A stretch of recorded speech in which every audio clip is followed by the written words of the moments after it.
Hello everyone, welcome to our sherwani A to Z creations. ఈరోజు special instant మామిడికాయ పచ్చడి. పచ్చళ్ళు పెట్టరాని వాళ్ళకి కూడా చాలా సింపుల్గా ఈజీ మెథడ్లో ఇక్కడ నేను మామిడికాయ పచ్చడిని చూపిస్తానండి. చాలా తక్కువ ఇంగ్రీడియంట్స్తో ఎక్కువ రోజులు నిల్వ ఉండే మామిడికాయ పచ్చడిని వేడి రైస్లోకి చాలా బాగుంటుంది. ఇక లేట్ చేయకుండా ప్రాసెస్లోకి వెళ్ళిపోదాం.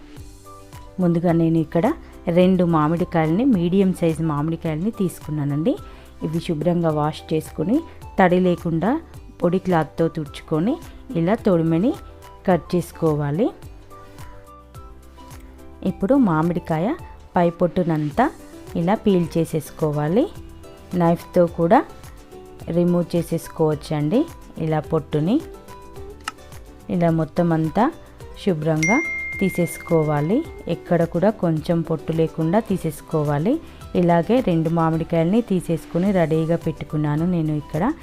ఇప్పుడు ఒక గ్రేటర్ తీసుకొని మామిడికాయని ఇలా గ్రేటర్ సహాయంతో ఇలా తురుముకోవాలి. పచ్చడి ఎక్కువ కాలం నిల్వ ఉండాలంటే తడి లేకుండా చూసుకోవాలండి. ఇలాగే 2 మామిడికాయలని నేను తురుముకొని రెడీగా పెట్టుకున్నాను. చాలా సింపుల్ మెథడ్లో చూపిస్తున్నానండి. ఇక్కడ నేను నాకు మొత్తం 1 కప్పు వరకు వచ్చింది. 2 మామిడికాయలకి 1 కప్పు తురుము వచ్చింది. ఇక నేను 10 నుంచి 12 వెల్లుల్లిపాయలని బరకగా దంచుకొని రెడీగా పెట్టుకున్నాను. ఇప్పుడు స్టవ్ వెలిగించుకొని ఒక ప్యాన్ పెట్టుకొని 2 టేబుల్ స్పూన్స్ ఆయిల్ వేసుకోవాలి. ఆయిల్ కొంచెం ఎక్కువగా ఉంటేనే పచ్చడి టేస్టీగా ఉంటుంది, ఎక్కువ కాలం నిల్వ ఉంటుంది. ఇప్పుడు టీ స్పూన్ ఆవాలు, టీ స్పూన్ జీలకర్ర, పావు టీ స్పూన్ మెంతులు, 2 రెమ్మల కరివేపాకు, 2 ఎండుమిరపకాయలని రెడీగా పెట్టుకున్నాను తాలింపు కోసం. ఆయిల్ హీట్ అయ్యాక పోపు దినుసులు మొత్తం ఆయిల్లోకి వేసేసుకోవాలి. ఇలా వేసుకున్నాక ఒకసారి ఇలా కలుపుకోవాలి పోపుని. ఇదంతా మీడియం టు లో ఫ్లేమ్లో పెట్టుకోవాలి. పావు టీ స్పూన్ ఇంగువ, పావు టీ స్పూన్ పసుపుని కూడా వేసుకోవాలి. ఇంగువ వేసుకోవడం వల్ల ఫ్లేవర్ చాలా బాగుంటుంది, పైగా టేస్ట్ కూడా చాలా బాగుంటుంది. ఇలా దూరగా పోపు అంతా వేయించుకోవాలి. ఇప్పుడు వెల్లుల్లిపాయ ముద్దని కూడా వేసేసుకోవాలి. వెల్లుల్లిపాయలు ఎక్కువగా వేసుకుంటే చాలా బాగుంటుంది. ఇలా వెల్లుల్లిపాయ ముద్ద వేశాక పోపు అంతా మరింత దూరగా వేయించుకోవాలి.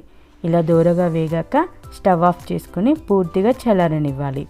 ఇలా చల్లారాక మాత్రమే కారం పొడి యాడ్ చేసుకోవాలి, లేదంటే కారం బ్లాక్గా అయిపోతుంది. పచ్చడి కూడా కలర్ చేంజ్ అవుతుంది, ఎక్కువ కాలం నిల్వ ఉండదు. 2 టేబుల్ స్పూన్స్ కారం, రుచికి తగినంత సాల్ట్ని యాడ్ చేసుకోవాలి. ఇక్కడ మీకు మామిడికాయ పులుపుని చూసుకొని కారంని యాడ్ చేసుకోవాలి. పుల్లగా ఉంటే ఇంకొక టేబుల్ స్పూన్ వరకు పడుతుంది కారం. ఇప్పుడు తురుముకొని పెట్టుకున్న మామిడికాయ తురుముని వేసేసుకోవాలి. ఇలా వేసుకున్నాక 2-3 నిమిషాల పాటు ఇంగ్రీడియంట్స్ మొత్తం కలిసేలాగా కలుపుకొని 5-6 నిమిషాల పాటు పక్కనుంచుకోవాలి. ఆయిల్ అంతా సపరేట్ అవుతుంది. ఈ స్టేజ్లోనే ఉప్పు కారంని సెట్ చేసుకోవాలి. కొంచెం తక్కువైతే వేసుకోవచ్చు. అంతేనండి, చాలా సింపుల్గా చాలా తక్కువ ఇంగ్రీడియంట్స్తో ఇన్స్టెంట్ మామిడికాయ పచ్చడి ఎలా ప్రిపేర్ చేసుకున్నామో చూసారు కదా. వేడి అన్నంలోకి చాలా టేస్టీగా ఉంటుంది. గాజు సీసాలో కానీ ప్లాస్టిక్ డబ్బాలో కానీ స్టోర్ చేసుకుంటే ఎక్కువ కాలం నిల్వ ఉంటుంది. నచ్చితే లైక్ చేయండి, షేర్ చేయండి.